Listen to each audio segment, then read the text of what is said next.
Bonjour à tous, voilà je me présente, je suis Ari Azria. Tout d'abord, je tenais à vous remercier pour votre soutien que vous donnez à Torah Box, car grâce à vous on peut suivre une bonne formation de rabbin de communauté. Donc voilà, aujourd'hui nous allons parler de la Parashat Shavua. On se rapproche de Matan Torah, Chag HaShavuot, et donc ça tombe bien parce que on va étudier des sujets qui vont nous rapprocher justement à la Kabbalat Torah. Et donc voilà, dans la Parashat Shavua, il y a marqué comme ça: Vaidaber Adonai el Moshe bemidbar Sinai be'ohel moed.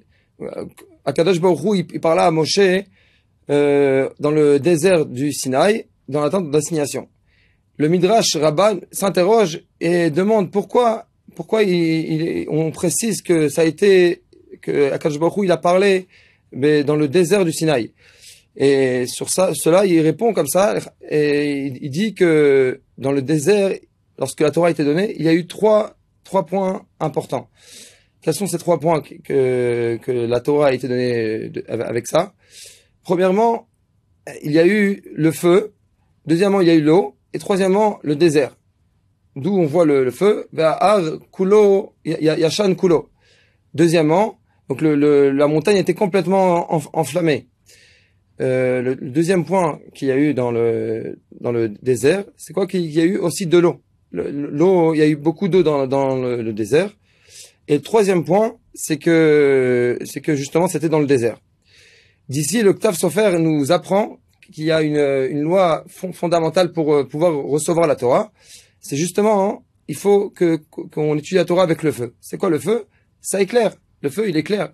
Et donc, pareil, lorsqu'on étudie la Torah, il ne faut pas qu'on étudie la Torah de façon comme une science ou quelque chose, un simple savoir.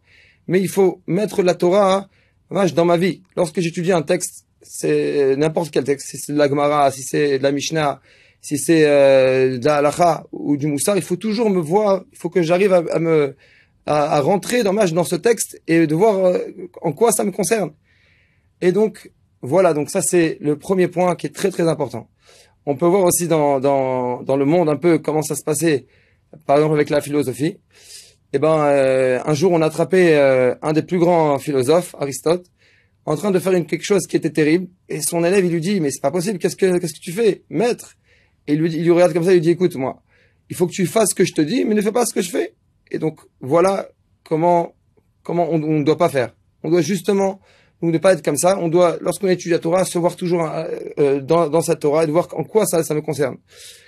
Juste une petite clé comme ça. Je sais que Rabbi Nachman, il avait justement une façon de faire qu'à chaque fois qu'il y avait une Torah, il faisait une tfila pour justement pouvoir faire ce qu'il a étudié.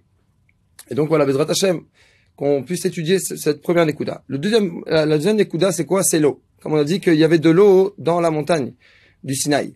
C'est quoi? En quoi ça représente quoi l'eau? L'eau, elle représente d'être humble, parce que l'eau, elle ne reste pas en haut, elle descend toujours en bas. Et donc, c'est aussi une chose qui est fondamentale pour étudier la Torah. Il faut toujours être humble. Il faut pas se dire que étant donné que je connais beaucoup la Torah, alors tout le monde doit me respecter. Je suis une personne qui est très très grande. C'est vrai que c'est très très bien d'étudier la Torah. C'est quelque chose d'extraordinaire, mais c'est un mérite. Akadosh Baruch Hu, il nous permet d'étudier la Torah. Donc, si tu as étudié la Torah, il faut que justement que tu aides les autres à pouvoir eux aussi à étudier la Torah et pas te sentir plus élevé. Il est connu que le Chafetz Chaim, il s'habillait de façon très très très humble. Il avait même une casquette. Les gens, ils pouvaient même penser que c'était un simple travailleur. Et pourtant, c'était le plus grand de sa génération. Et même lorsqu'il a voulu après qu'il ait fini de faire son Mishnah Brura, lorsqu'il a demandé des askamot, comme il est convenu de faire, dès qu'il voulait faire des louanges sur le Chafetz Chaim, il disait: non, surtout n'écrivez aucune chose sur moi, parce que pour lui, c'était très important de ne pas avoir de fierté par rapport à ce qu'il faisait. Donc voilà. La troisième Nekuda qu'on a appris ici, c'est la Nekuda du Midbar. C'est quoi le Midbar? C'est quoi le désert? Le désert, c'est justement, dans un désert, il y a rien. Il y a que du sable, il y a du soleil, il y a rien. Et donc nous aussi, lorsqu'on étudie la Torah, il faut savoir qu'il faut essayer de mettre de côté toute la matérialité. Il faut pas chercher à avoir du plaisir et du luxe et d'être à l'aise comme il faut. Il faut savoir que pour étudier la Torah, c'est c'est la meilleure chose du monde, mais il faut pas trop aller dans la matérialité. Et donc, justement, je disais que à l'époque, les grands sages, il y avait beaucoup qui étaient très très pauvres, comme vous avez entendu souvent parler du Magan Avraham. Est-ce que vous savez que le Magan Avraham, il écrivait, tellement qu'il était pauvre, il écrivait ses chidushim sur les murs de sa maison? Le Shach aussi, toute sa vie, il avait une vie de tsarot. Et même le tour que le Shulchan Aruch, il a écrit son pirouche sur le tour. Donc tout le Shulchan Aruch qu'on a, c'est sur le tour. Au début, il a écrit le Bet Yosef, et après, sur ce Bet Yosef, il a écrit Bassof, le Shulchan Aruch. Est-ce que vous savez que le tour qui était justement le fils du Roche, il demandait à son père, est-ce que moi, je dois faire Sedosh Shishit? Parce que peut-être que je suis trop pauvre, et je ne peux pas faire Sedosh Shishit. Donc on voit ici qu'il avait même pas un kazaït, une petite quantité de pain pour faire Sedosh Shishit.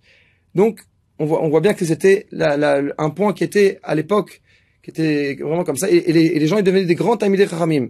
Alors comment on fait, nous? Comment on va faire? Parce que nous, Baruch Hashem, on a tous, Baruch Hashem, des maisons, on a une grande shefa. Alors comment ça? C'est pas pour nous, ça? Alors non, il faut savoir que cette chose, elle est vraie. Ce point, il est vrai, et donc, mais c'est quoi alors qu'est-ce qu'il va faire, comment on sait que nous on est comme ça? C'est qu'en fait, le Harizal, un jour, il a dit au Maharou, Rabbi Chaim Vital, lorsqu'il lui a dit viens, tu vas écrire tous mes écrits, il a nommé pour écrire tous les écrits du Harizal.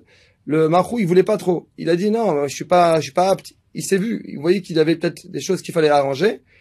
Et le Harizal, il lui dit t'inquiète pas, si tu crois que tu as des fautes, c'est pas toi qui gorème ça, c'est la génération qui gorème ça, parce que faut savoir que la génération où on se trouve, elle influe sur nous. Donc là, c'est nous aussi. Donc c'est pour ça que même si on a tout ce luxe, c'est pas grave, c'est pas un sautère. Mais nous, on doit savoir la réalité. Si on connaît la réalité, alors ça va nous permettre de pouvoir recevoir la Torah comme il se doit.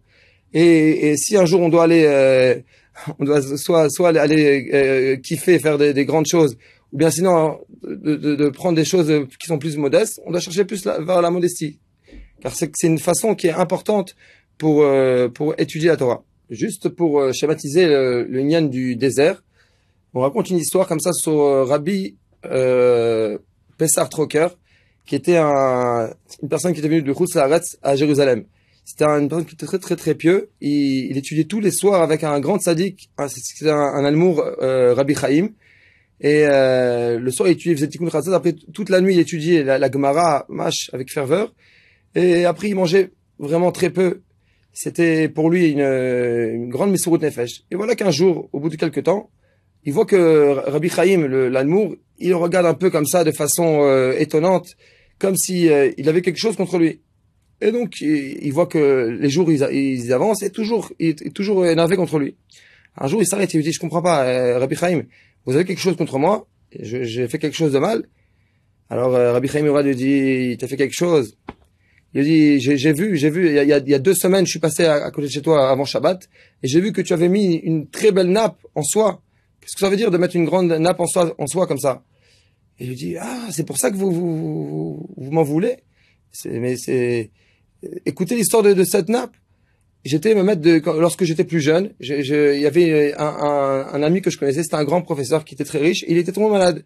Et moi, j'allais vers lui, je l'aidais, je le soignais, et je lui disais des paroles de Torah, je lui chantais des chansons, et comme ça pendant quelques mois, jusqu'à que, en fin de compte, il a guéri complètement. Il a voulu me payer. Moi, j'ai dit, je veux pas du tout recevoir, j'ai fait ça pour la mitzvah, et donc j'ai refusé vraiment de recevoir un salaire. Et les années sont passées, et voilà que là, maintenant, il est niftar. Et lorsqu'il est niftar, il a dit à ses enfants que, voilà, que juste avant de mourir, il a dit, la plus belle nappe qu'on a à la maison, je veux le donner à ce Rabbi Pessar.